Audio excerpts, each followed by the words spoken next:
Buenos días, buenas tardes con todos. Continuando con las clases de medicina en el segmento de lo que es diagnóstico por imágenes, vamos a continuar con los otros dos temas. El que les habla es el doctor Jorge Lizárraga, médico radiólogo asistente del Hospital Loaiza.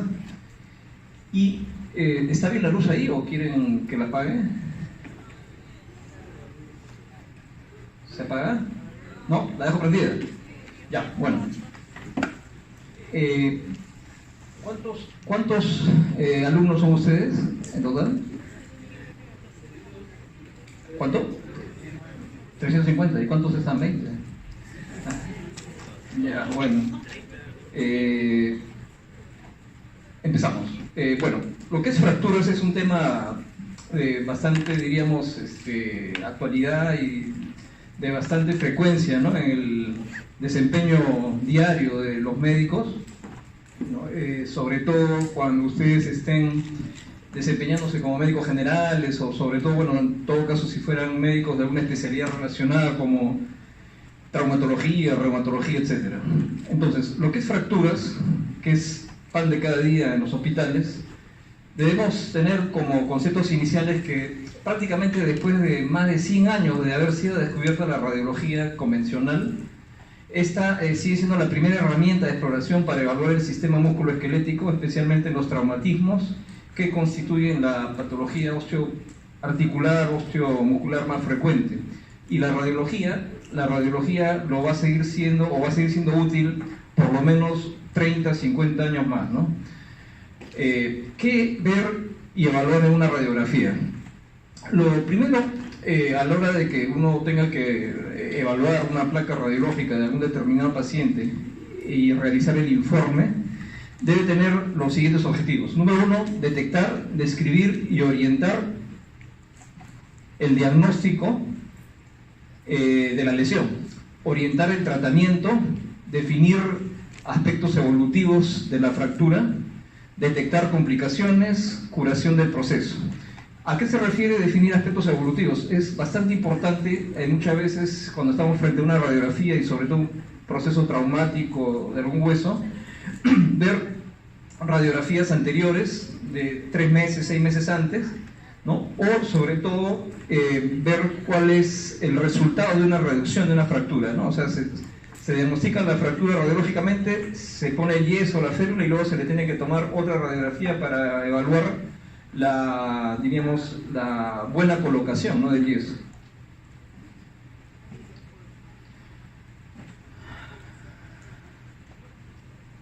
Los aspectos técnicos a considerar en la evaluación de las fracturas se basan en el conocimiento de la anatomía radiológica, la selección de las proyecciones más adecuadas según localización y tipo de lesión, y finalmente en la consideración de una serie de parámetros, como por ejemplo, básico son 2 proyecciones, generalmente de 90 grados entre una y otra, ¿no? Se pueden hacer otro tipo de proyecciones adicionales, oblicuas, o proyecciones en la cual el foco del equipo de rayos X esté directamente proyectado sobre el punto de sospecha de la lesión.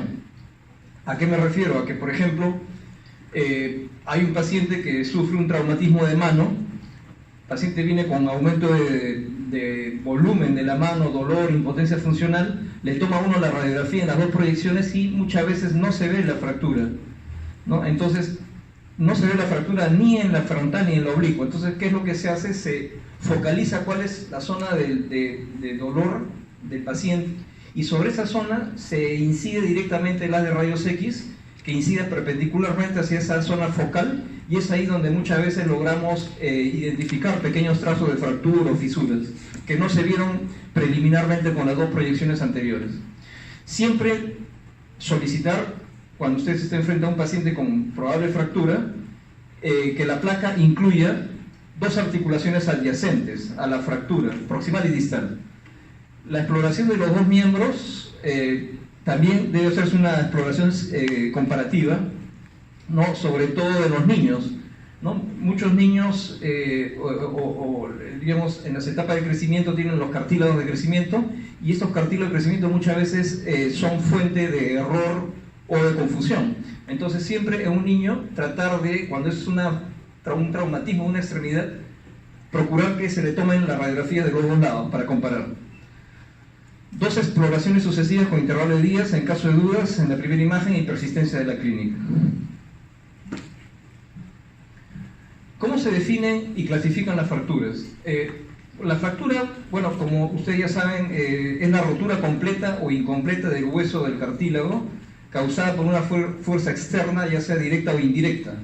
Todos los elementos del aparato locomotor resultan o pueden resultar igualmente dañados, llámese articulaciones, músculos, vasos, nervios, en forma directa por acción del trauma o indirecta por las mismas acciones terapéuticas que pueda hacer el médico tratante, ¿no? Muchas veces el paciente tiene una fractura y el médico en la emergencia lo primero que hace a veces es tratar de reducir la fractura, y en ese proceso de tracción de la extremidad genera a veces un trauma, ¿no? Una lesión vasculonerviosa.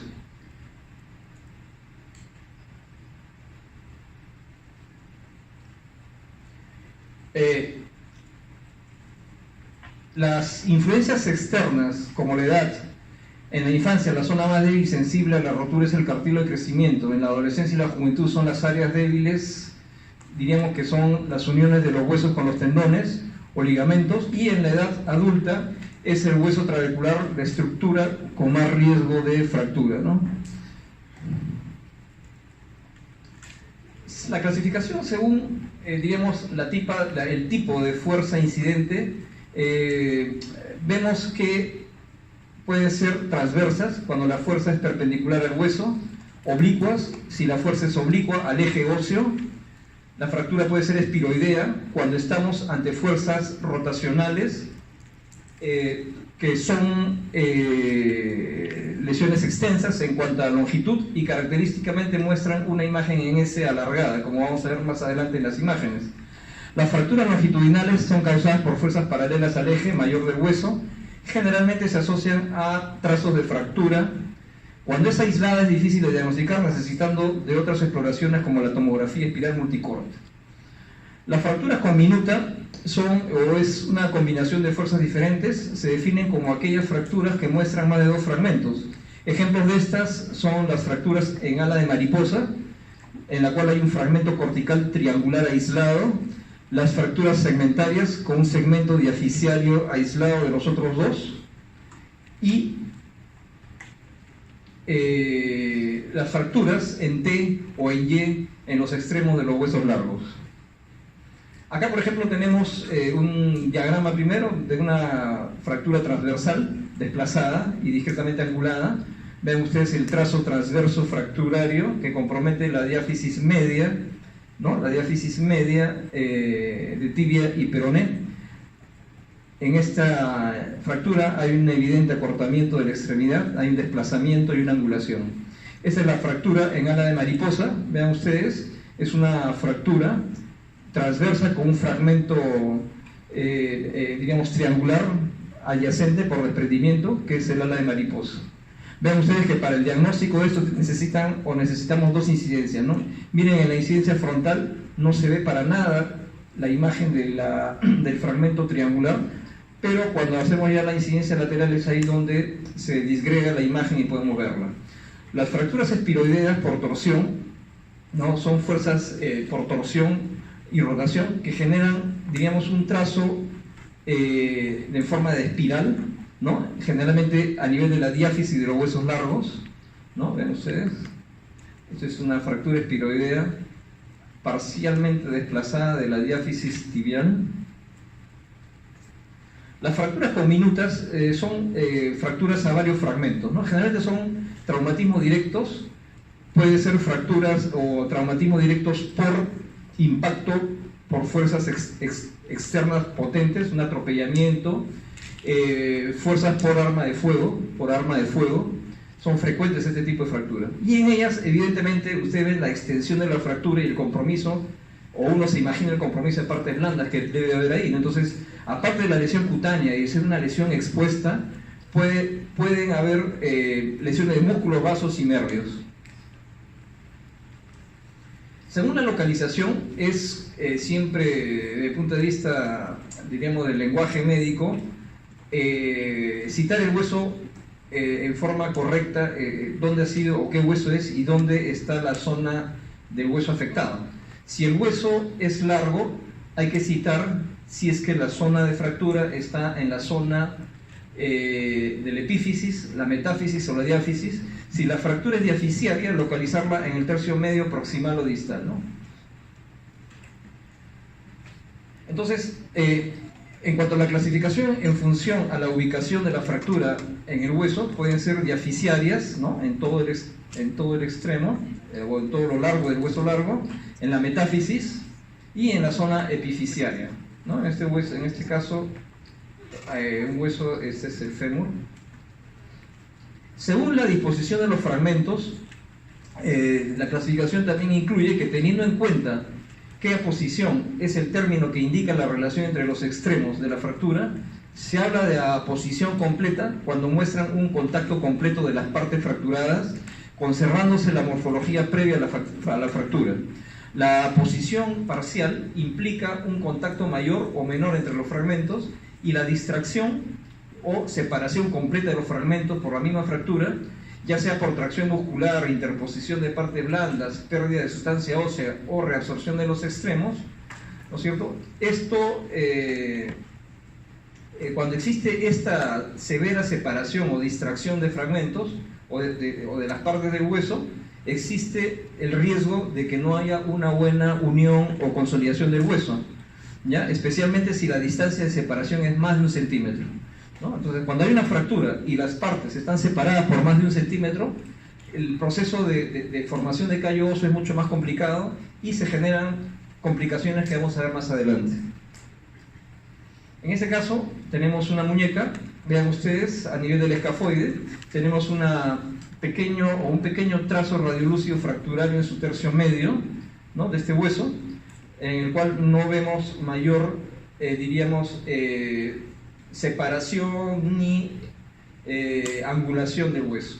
En estos casos de estas fracturas de pequeños huesos en muñeca, se solicitan no solo radiografías de muñeca en dos posiciones, sino que solicitamos muchas veces incidencias radiológicas específicas para cada hueso. En este caso, para escafoides, que es un hueso importante, ya es un hueso, diríamos, importante dentro de la estadística, porque es uno de los que más frecuentemente se fracturan por caídas. Existe una incidencia que es la incidencia o la radiografía para huesos escafoides. ¿Cuál es la importancia de estos pequeños huesos? Es que si no se identifican las lesiones, las fracturas o las lesiones de este hueso, conllevan muchas veces a complicaciones de tipo vascular, ¿ya?, por las características de vascularización de este hueso. El acabalgamiento también es otro tipo de fractura, en la cual hay ausencia de contacto de los extremos óseos con desplazamiento lateral de uno sobre otro y el consiguiente acortamiento de la extremidad. La angulación es la pérdida de la alineación del eje óseo y se describe según la dirección que toma el fragmento distal respecto al proximal. La impactación implica que uno de los fragmentos óseos se ha introducido en el otro, si bien puede ser ventajosa en cuanto a la consolidación, pero puede conllevar a problemas de angulación o acortamiento. Un signo radiográfico de impactación es el aumento de la densidad a lo largo de la línea de fractura, la cual puede confundirse con fractura consolidada si es que no se conoce el antecedente, ¿no?, o el tiempo de evolución.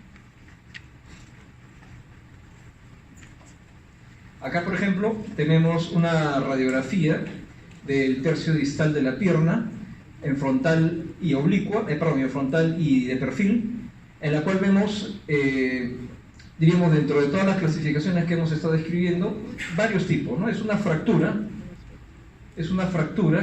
en la cual vemos un acabalgamiento, separación, miren ustedes, separación de los fragmentos, ¿no?, y una angulación, y es un trazo oblicuo, ¿ya?, un trazo oblicuo, y en el cual incluso, miren ustedes, hay un compromiso de la superficie articular. Esta se considera como una fractura compleja de alto riesgo para su resolución, y esto implica probablemente una conducta de tipo quirúrgica, ¿no?, para solucionar este problema. La depresión es el hundimiento de una superficie o de un volumen óseo sobre sí mismo, siendo un ejemplo típico la fractura del calcáneo. La compresión implica el hundimiento de un hueso al quedar atrapado entre otros dos, por ejemplo en la fractura del cuerpo vertebral, ¿no? Son fracturas por compresión, hay un aplastamiento de la vértebra. El componente articular es la extensión articular de una fractura, lo que conlleva muchas complicaciones, ¿no? O sea, siempre en una fractura hay que evaluar la superficie articular adyacente y en el caso de los niños evaluar también el compromiso o no del cartílago de crecimiento. En este caso, por ejemplo, tenemos una fractura por compresión del hueso calcáneo. Vean ustedes, ¿no? Varios fragmentos con una fractura compleja. En este caso es una fractura por compresión del cuerpo vertebral lumbar entre la L1 y D12, ¿ya? D12 más parece esta, ¿no? Vemos acá el trazo de fractura y la compresión del componente anterior de esta vértebra. La rotación también es otra manera de cómo actúan las fuerzas, es el componente más difícil de valorar en una fractura, pues se trata de definir en dos planos una alteración tridimensional. Podemos apreciar signos indirectos como la imagen en S o la incongruencia anatómica entre el extremo proximal y distal de una fractura. Ante la duda o la posibilidad de este tipo de fractura, nos podrán ayudar otras exploraciones como la tomografía espiral multicorte con reconstrucción multiplanar. La avulsión se refiere a aquella fractura producida en la unión de una estructura muscular, cápsulo ligamentoso tendinoso al hueso, con arrancamiento de parte del mismo, típica en la infancia y adolescencia debido a la mayor debilidad anatómica en este periodo. O sea, la avulsión es cuando hay un fragmento de hueso sobre el cual estaba adherido el tendón, ¿no? Y por fuerzas extremas se produce el arrancamiento, la fractura con la consiguiente contractura de ese tendón o del músculo que diríamos del cual parte o se forma ese tendón, ¿no? Ejemplos de fracturas desplazadas, diagramas, vean ustedes: fractura transversa, traslación, cabalgamiento, rotación, ¿no? Vean ustedes la rotación, 90 grados. Esta es una fractura por avulsión, vean ustedes, ligamento rotuliano, por alguna fuerza extrema, ha habido un arrancamiento de la espina tibial anterior a nivel donde se inserta este tendón rotuliano, y vean ustedes a nivel ya de la rostenosia magnética, cómo podemos ver ya el compromiso de partes blandas, el tendón, ¿no? Y la consiguiente fractura, ¿no? Este es otro compromiso, otra avulsión a nivel de la porción superior de la rótula. Acá hay un arrancamiento probablemente por el tendón del cuádriceps. Fracturas particulares. Cabe citar, por ejemplo, fracturas de la superficie articular, que este término, diríamos, se empezó a describir cuando la resonancia magnética empezó a usarse ya en forma más rutinaria. Se divide en subcondrales, sociocondrales y condrales.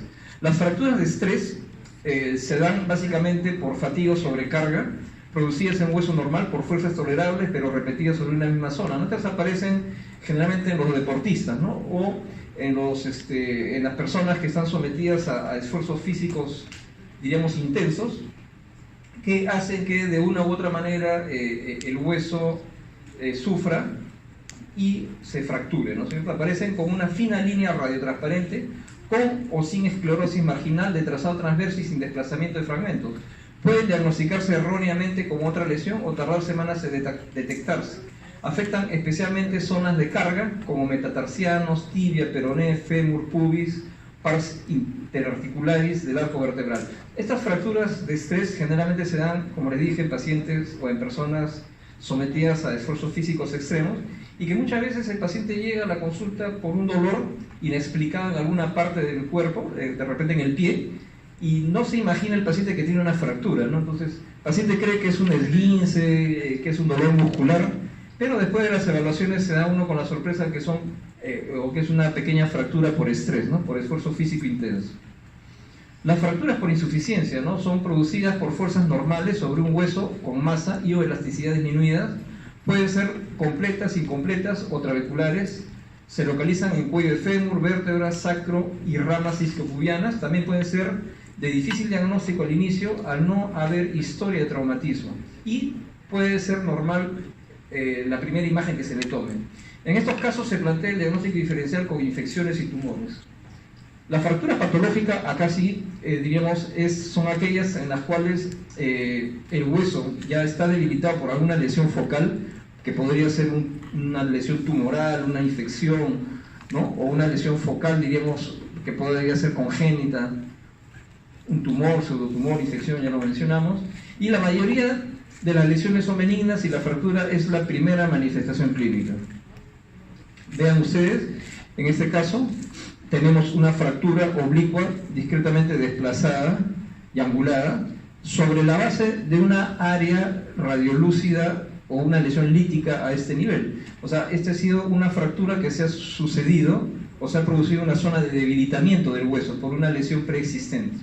De igual manera, acá vean ustedes, acá a nivel del peroné también hay una fractura, ¿no es cierto? Una fractura en la cual se dio sobre la base de una lesión preexistente a este nivel.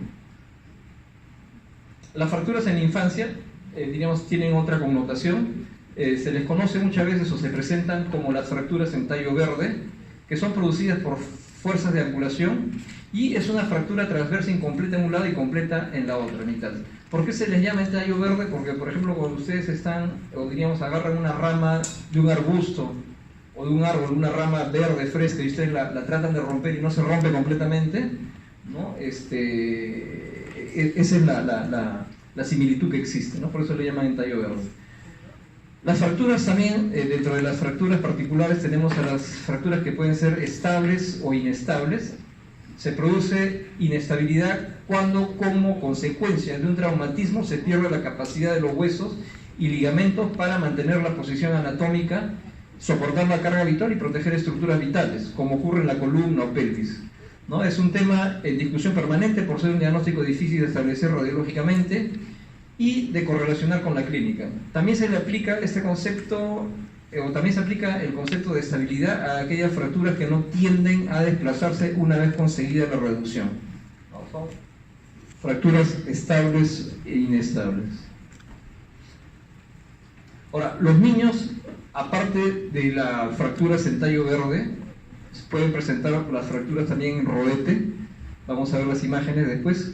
Las de tallo verde son roturas de una sola cortical diaficiaria producida por mecanismo de flexión brusca. Requiere reducción inmediata y colocación de aparato de yeso. Se debe romper la otra cortical en la reducción, ya que la cortical rota por el accidente crece más aceleradamente y genera angulaciones. Estas fracturas por sí solas no se desplazan, solo se angulan, ¿no?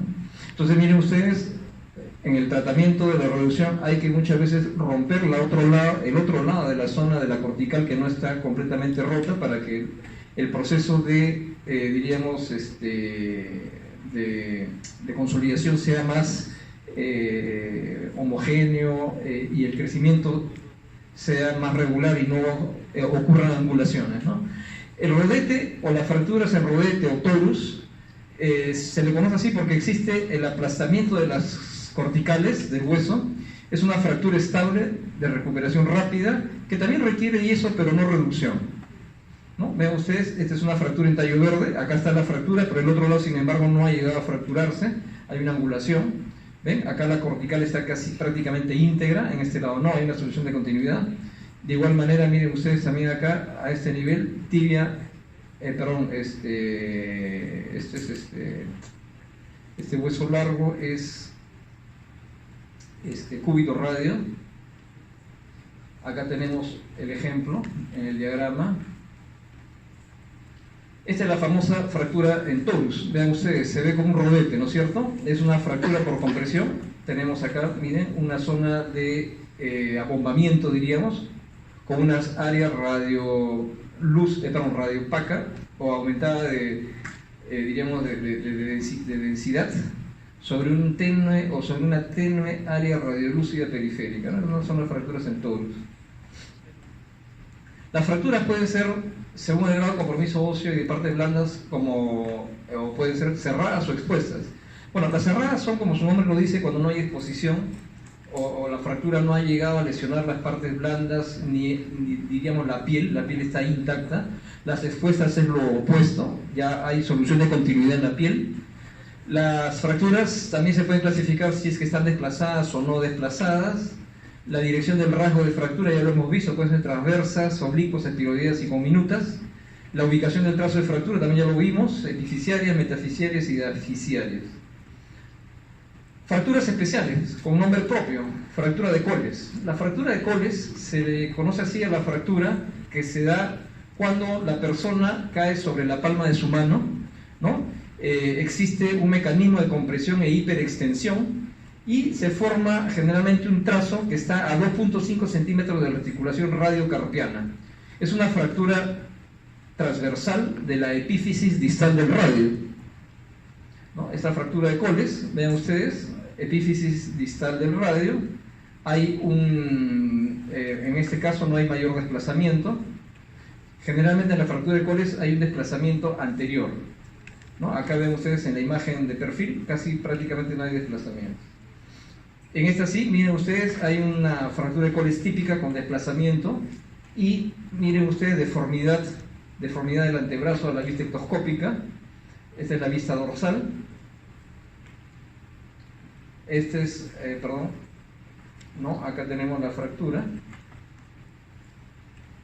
En la fractura de Smith es una fractura de Coles invertida, en la cual el mecanismo de generación de la lesión es por caída sobre el dorso de la mano. Ven ustedes, el paciente cae de esta forma, el fragmento, o diríamos el hueso, se desplaza hacia atrás, ¿no? La zona distal de la diáfisis del radio, y vean ustedes en la imagen el desplazamiento posterior, ¿no? Esta es la fractura de Smith o Goyrand. Otro tipo de fractura con nombre propio es la fractura de luxación o la luxofractura de Galeazzi, ¿no? Que se conoce también como la fractura de luxación inversa de Monteggia. Es una fractura del tercio medial del radio. Existe una luxación de la articulación radiocubital distal, ¿ya? Una luxación de la articulación radiocubital distal y fractura del tercio medial del radio, ¿no? Ven ustedes, Riccardo Galeazzi, un médico italiano que describió esta lesión. Ven ustedes la lesión, ¿no? Hay un desplazamiento, una luxofractura con fractura del tercio medio diafisiario. Fracturas de cadera. Las fracturas de cadera son bastante frecuentes, sobre todo en las personas de edad, ¿no? Por el mismo hecho, diríamos, de la edad. Son personas que tienen ya, diríamos, cierto grado de osteoporosis, de osteopenia, ¿no? Y en ellas se facilita o se favorece las fracturas, ¿no? Estas fracturas se dan en el tercio proximal del fémur y pueden ocurrir en cualquier momento de la vida. Sin embargo, como les dije, más frecuente es en el adulto mayor, 90%. Diríamos, los mecanismos y las incidencias son diferentes, ¿no? La patogenia también. Causas: caída, generalmente en pacientes de la tercera edad. Fracturas por la consiguiente caída, fracturas de hueso patológico también pueden darse, pacientes con osteoporosis, fracturas con lesiones de hueso tipo tumoral. Pacientes, aparte de la edad, se pueden dar estas fracturas en pacientes que sufren de algún tipo de alteración visual o problema neurológico o de tipo vestibular, vértigo, pacientes con demencia, accidentes de alta energía jóvenes, ¿no? Sobre todo estas fracturas de fémur se dan en pacientes, diríamos, en accidente de tránsito, ¿no? En los jóvenes, caída de moto, accidentes de auto, ¿no? Fracturas de esternón. Las fracturas de esternón son bastante raras, ¿ya? Son infrecuentes. Se dan en un 5 a 8% de los traumatismos torácicos cerrados, ¿no? En esos pacientes que están manejando su auto, se quedan dormidos, tienen un choque frontal, ¿no? Y se les impacta el timón del auto, se les impacta en el tórax, ¿no? Entonces, en estos traumatismos de tórax cerrados hay que sospechar fracturas de esternón. Para que se genere la fractura de esternón, como ustedes podrán imaginar, tiene que haber una altísima energía de choque, ¿no? Entonces, hay un trauma frontal directo por aceleración y desaceleración. En estos casos hay que sospechar siempre, por la intensidad del trauma frontal, ¿no? Por la altísima energía, hay que siempre sospechar lesiones internas graves, desgarro de aorta torácica, rotura traqueobronquial, rotura diafragmática, tórax inestable, traumatismo cardíaco, ¿ya? Contusión pulmonar, contusión o taponamiento cardíacos. Estas fracturas de esternón se acompañan mayormente un 25-45% de mortalidad. Y no quizá por la misma fractura del tórax, sino por las complicaciones de los órganos internos, ¿no? Fracturas costales también, de igual manera. Las fracturas costales generalmente se dan entre la quinta y la novena costillas. Es la lesión más frecuente en el trauma directo. Se dan en orden de frecuencia más en ancianos, adultos y niños en último lugar. Son aisladas o múltiples, siempre hay que tratar de buscar lesiones asociadas. Lesiones asociadas vamos a ver según el nivel, lesiones de pleura, lesiones de pulmón, lesiones con las costillas inferiores, lesiones de hígado, vaso, ¿no? Las fracturas superiores generalmente son fracturas graves, porque para que se fracturen los primeros arcos costales, del primero al tercero, se necesita mucha energía, ¿no? De impacto. Entonces, cuando hay una fractura de los primeros arcos costales, hay que sospechar siempre lesiones de órganos internos, ¿no? Lesiones de aorta y o bronquios. El 90% de ellas tienen fracturas o roturas traqueobronquiales, posible lesión de arteria subclavia, y pueden producir también neumotórax. Vean ustedes la mortalidad, 30% cuando existen fracturas de los primeros arcos costales.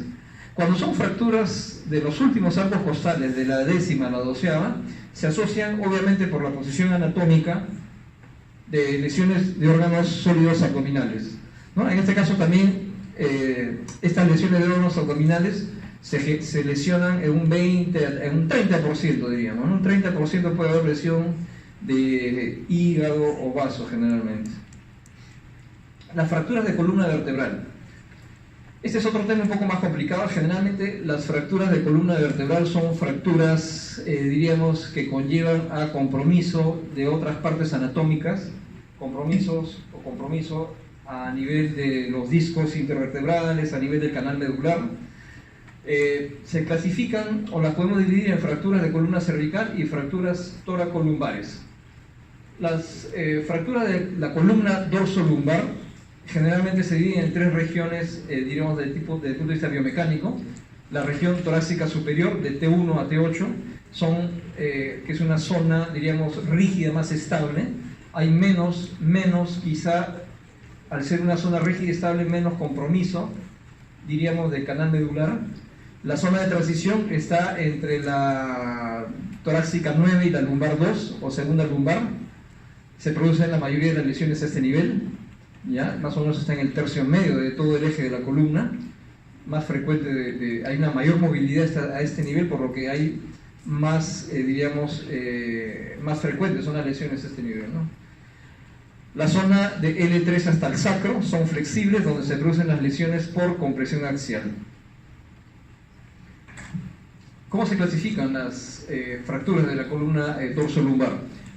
Se clasifican como fracturas que pueden ser por compresión, por estallido, ¿no? Acá lo ponemos como fractura del saltador o del amante, ¿no? A esos que tienen ese tipo de fracturas. Fractura por tracción o del cinturón de seguridad, y fractura luxación. Las fracturas de la columna dorsolumbar, las que son hechas o las que son generadas por compresión, son las más frecuentes. Existe una flexión como mecanismo de acción, una flexión anterior o lateral con afectación de la columna anterior por compresión. Son estables según la integridad del ligamento posterior.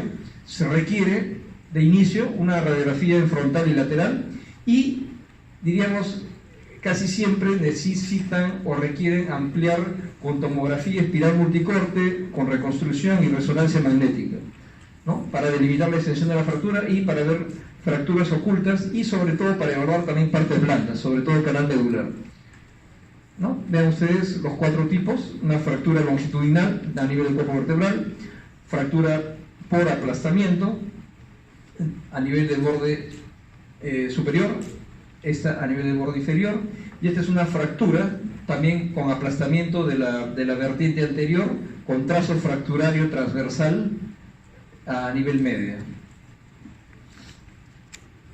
¿No?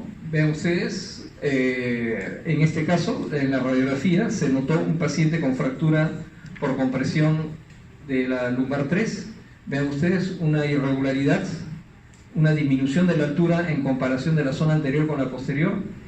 Con la resonancia, con la tomografía, se logra ya, diríamos, delimitar mejor la lesión. Hay un, diríamos, desplazamiento pequeño del fragmento, ¿no? De igual manera, vean ustedes acá ya en esta fractura por compresión de la lumbar 1, disminución de la altura, una zona de esclerosis. No se define claramente el trazo fracturario en la radiografía, por lo que se recurre ya a la resonancia magnética, que nos ayuda, en este caso, ya a delimitar o confirmar la lesión, ¿no? Ven ustedes el trazo de fractura, el fragmento y la disminución de la altura. Las fracturas por estallido, en este caso existe un mecanismo de compresión axial, más o menos por rotación y flexión. Hay un fallo de las columnas anterior y media, son inestables, relacionadas a caídas de altura y de accidentes de tráfico. En estos casos se indica la tomografía para ver la integridad de la columna posterior.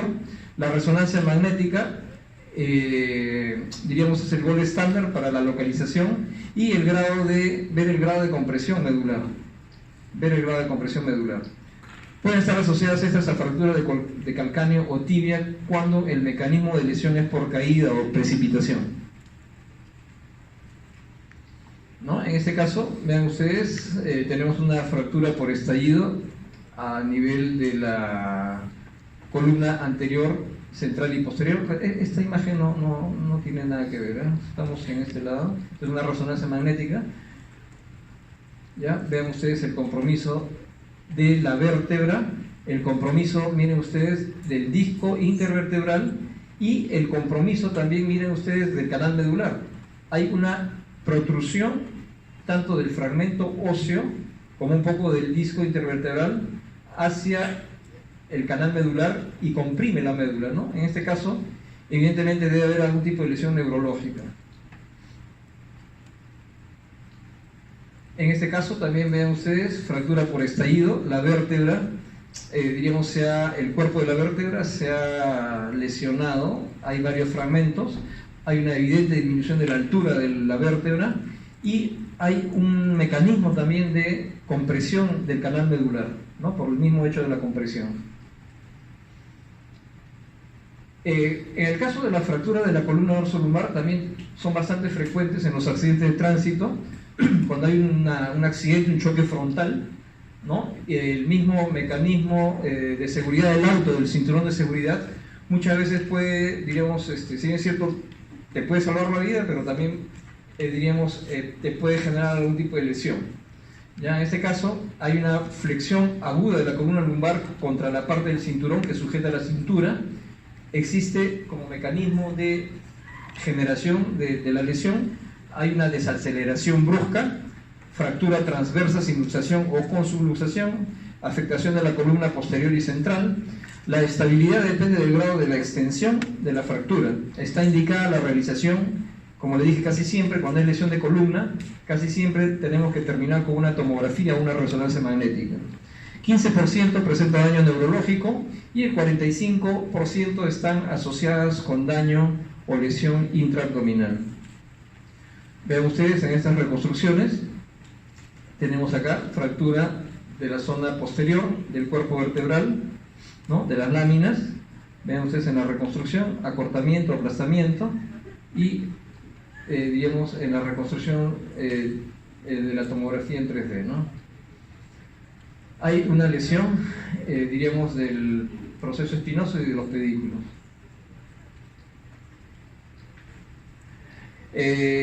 Tenemos en las imágenes inferiores, también de igual manera, en la resonancia magnética, en esta zona hay una zona de aumento de señal, ¿ya? Una zona de aumento de señal y disrupción de ligamentos a nivel a este nivel, ¿no? A nivel del flavum o del ligamento flavum, flecha roja, ¿no? Tenemos también acá el ligamento interespinoso y el supraespinoso.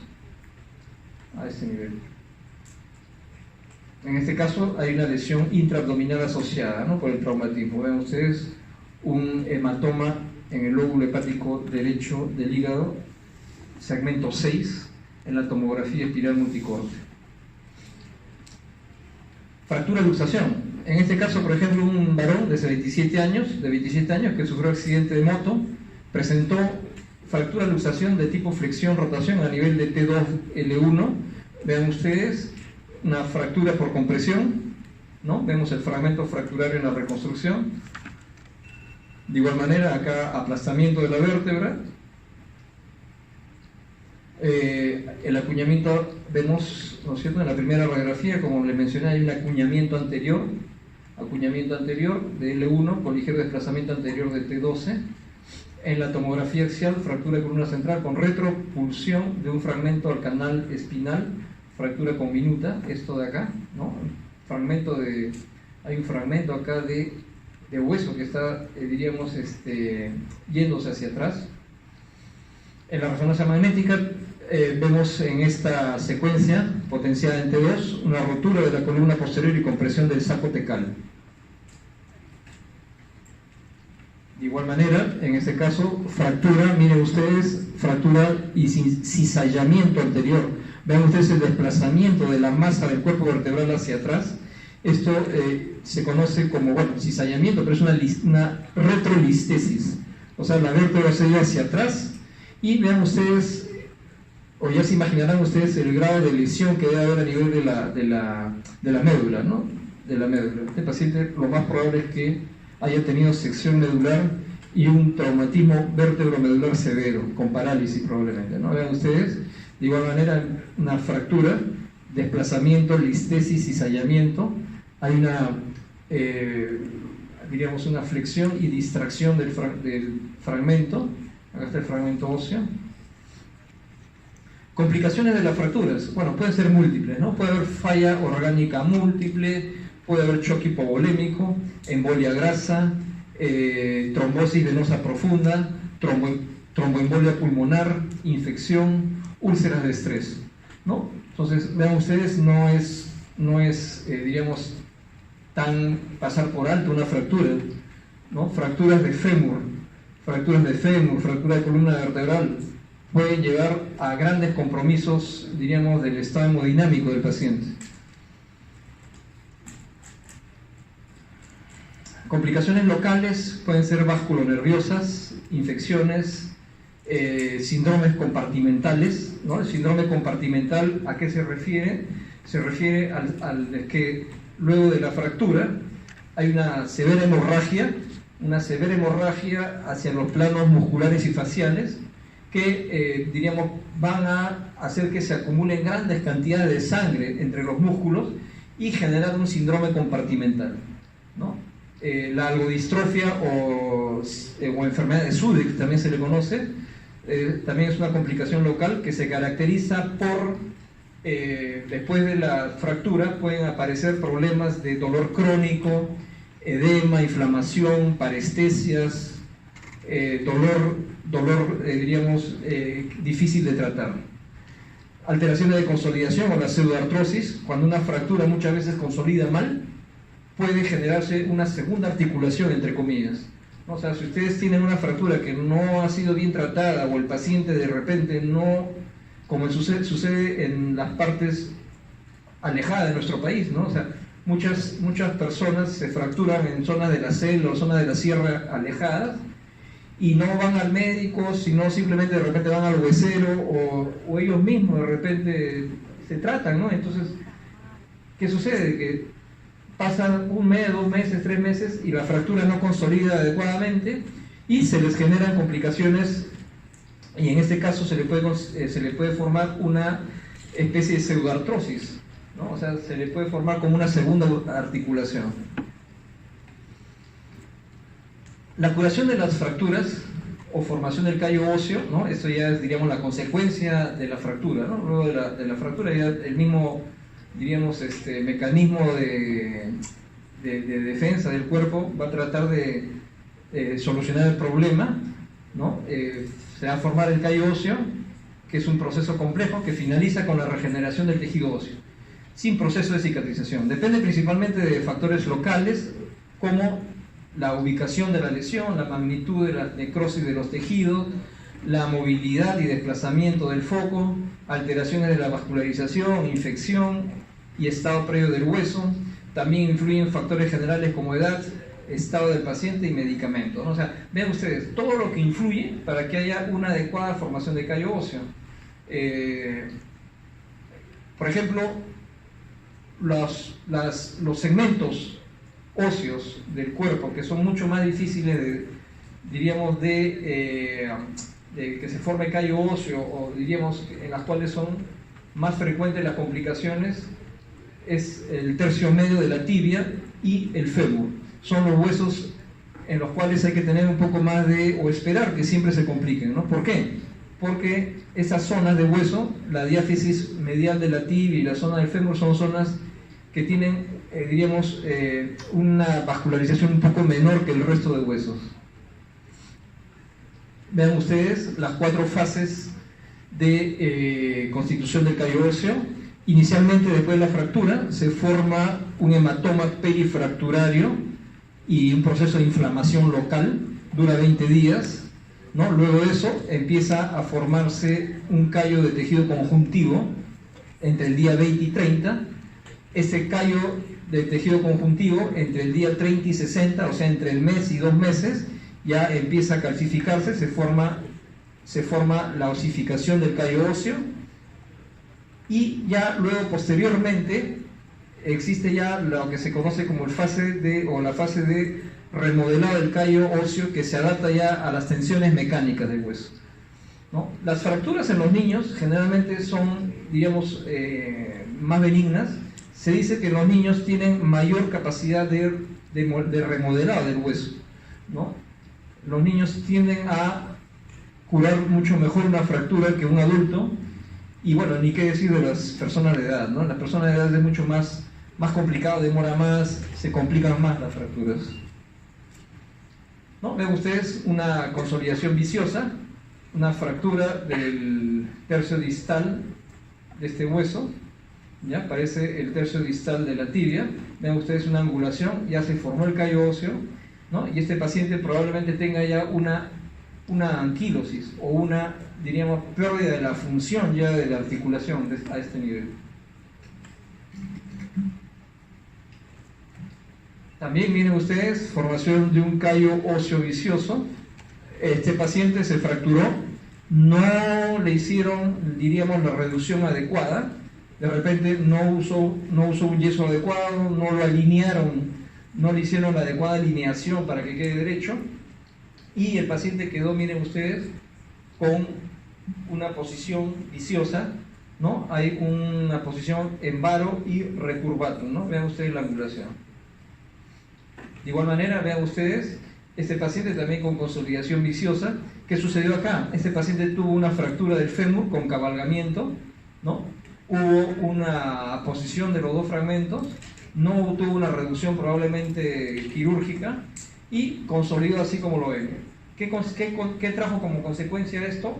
Probablemente acortamiento de la extremidad, que se comprueba, miren ustedes, con la radiografía de medición de miembros. Esta es una radiografía de medición de miembros, en donde vemos claramente, ven ustedes, el nivel de acortamiento, ¿no? Luxaciones. Pasando ya al tema de luxaciones, como ustedes ya probablemente conocerán, la luxación es una pérdida de la congruencia articular, ¿no? Hay una, digamos, pérdida del contacto de la articulación, ¿no es cierto? Puede acompañarse de fracturas, ¿no? Puede acompañarse de fracturas, se conoce como luxofracturas. Vean, en este caso hay una total, diríamos, pérdida de contacto a nivel del codo, una luxación del codo a este nivel, miren, la frontal y la lateral y la frontal. En este caso también ven ustedes una luxación y fractura, ¿no? Vean, una luxofractura a nivel del tobillo. Ven ustedes acá un fragmento óseo del malleolo interno, vean ustedes, falta de afrontamiento de la articulación tibio-astragalina. Las luxaciones, ¿cómo se, diríamos, diagnostican? Básicamente, bueno, la anamnesis ya saben ustedes que es la base, ¿no es cierto?, del diagnóstico. Paciente seguramente que viene con un traumatismo, una caída, ustedes lo ven, seguramente viene con dolor, viene con impotencia funcional, y con solo mirarlo al paciente muchas veces ya nos podemos estar sospechando que estamos frente a una luxación por la, diríamos, la irregularidad y la simetría de la zona, ¿no? En este caso ven ustedes este dedo está totalmente asimétrico, diríamos, hay una pérdida de la alineación, diríamos. Al examen físico, ¿qué cosas más nos pueden hacer sospechar que estamos frente a una luxación? El edema, la equimosis, las lesiones cutáneas, deformidad articular, pérdida de congruencia en relieves óseos, pérdida de los ejes de las extremidades, alteración de la longitud, el acortamiento también de la extremidad puede hacernos pensar que estamos frente a una luxación, movilidad anormal. Siempre, no se olviden que siempre una luxación puede estar acompañada de una fractura, fisura o abulsión que pueda pasar inadvertida, ¿no? En este caso ven ustedes este paciente con una luxación a nivel de, diríamos, la articulación interfalángica proximal del cuarto dedo, vean ustedes, una falta total de afrontamiento de los espacios del espacio articular.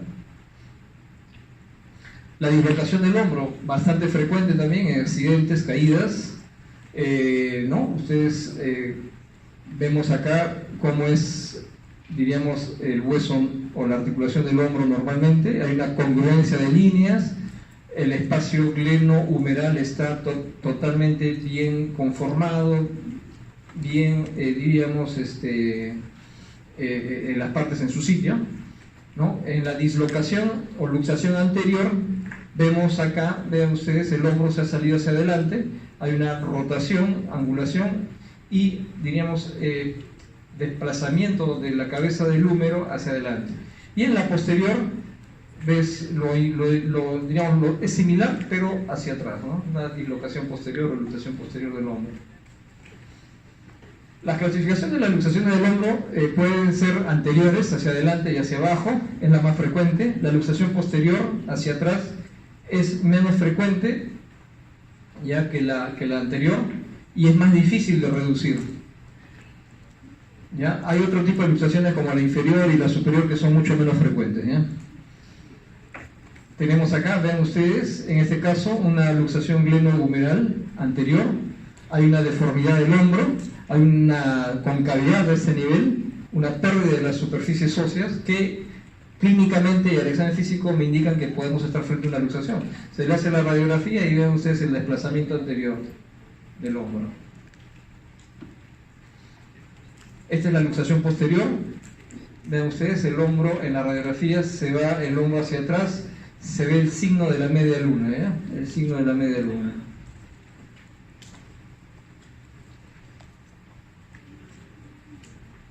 En este caso es una luxación inferior, la cabeza del húmero está hacia abajo,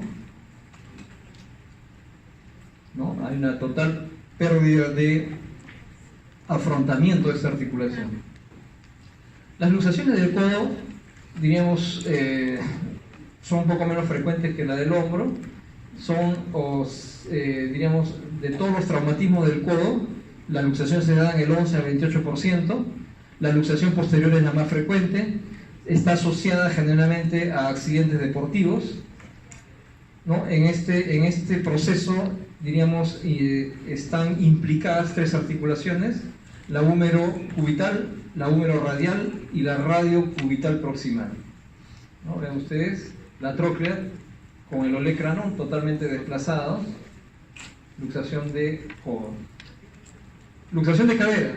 La luxación de cadera, diríamos, ya es un poco más, menos frecuente, pero ¿qué implica? Implica mecanismos de traumatismo mucho más severos, ¿no? Traumatismos mucho más severos que en relación a las luxaciones de hombro, de codo, o de dedos, o de muñeca, o de tobillo. ¿Ya? La etiología, generalmente en la luxación anterior hay una extrema abducción y rotación externa por traumatismo violento. La luxación posterior se da por una flexión y aducción piernas cruzadas, por traumatismo violento y directo también, ¿no? Vean ustedes, una luxación anterior, falta de afrontamiento, acá en este caso también hay un pequeño fragmento fracturario, ¿ya? Fractura o luxación posterior.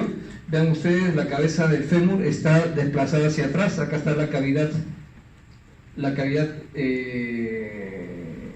diríamos, a donde asienta la cabeza del fémur.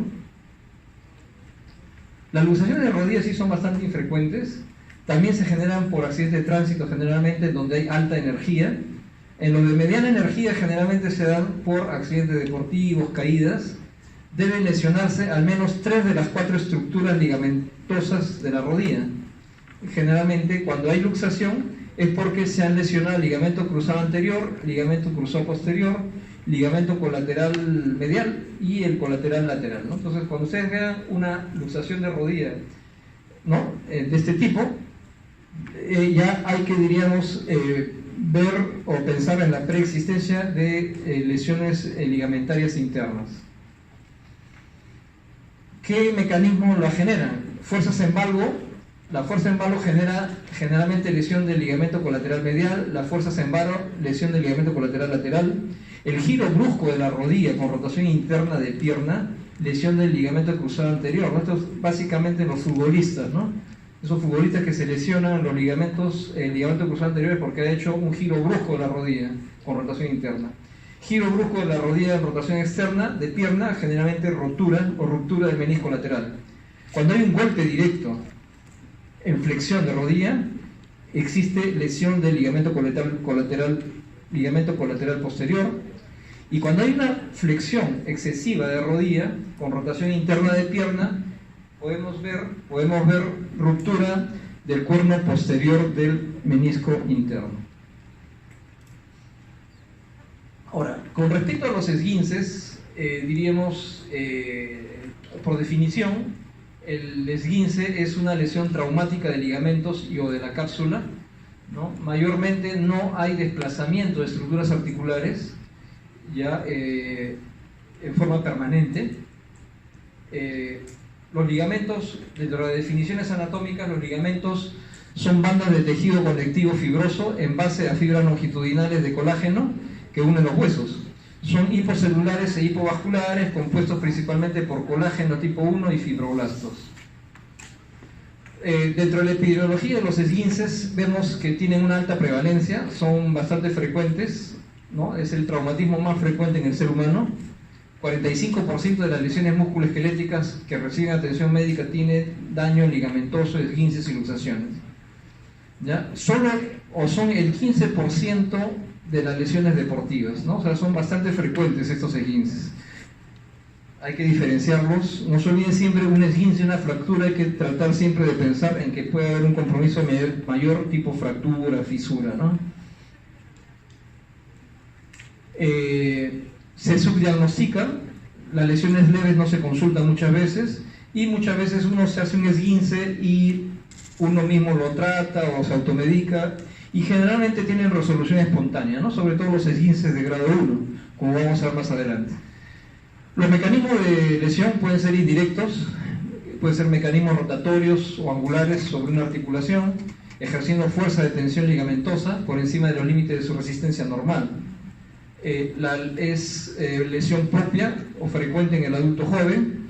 En los niños los ligamentos son más elásticos, se producen lesiones, en este caso fisiarias, a nivel de los cartílagos de crecimiento. En ancianos el hueso es más frágil y se acompañan estos esguinces muchas veces de fractura. La clasificación de esguinces, esguince grado 1. Básicamente en este tipo de esguince hay una distensión del ligamento sin desorganización, sin superar su resistencia. O sea, no hay, diríamos, lesión mayor macroscópicamente, ¿no? El ligamento se encuentra intacto desde el punto de vista macroscópico.